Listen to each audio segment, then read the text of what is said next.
When Prince Verbin walked up to her, she politely declined his dance offer without hesitation. Disowned Princess Part 13. Back in Igbedidi, the walls of the palace trembled beneath Queen Farsi's rage. The moment she read the letter of Layla's disqualification, she snapped her cane in half, with a sound that silenced the entire chamber, and demanded every mirror be removed from her room. Layla, teary-eyed and trembling, recounted everything. How Prince Verbin never spared her a second glance. How Naya, their masked guard, seemed to hold the prince's full attention. How the pageant crowd whispered the guard's name like a rising legend.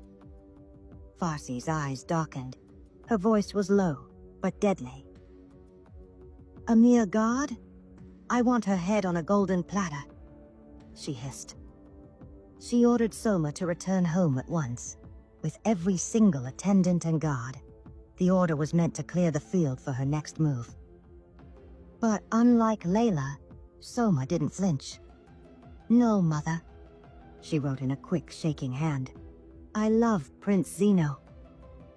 The ink barely dried before she shoved the letter at the messenger and sent him running. The final night of the pageant arrived. A grand masquerade. Golden masks, silk gowns with perfume, and candle smoke curling through the air. Musicians from 5 kingdoms filled the marble halls with music like a living tide.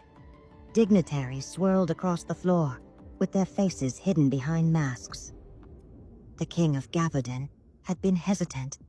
A masked event so soon after an assassination attempt felt like inviting the assassin to dance. But since fear had no place on his crown, the theme stood. Kiara, still Naya, to the palace, stood guard at the edge of the ballroom, cloaked in black and silver, with her mask securely in place and daggers hidden beneath her belt.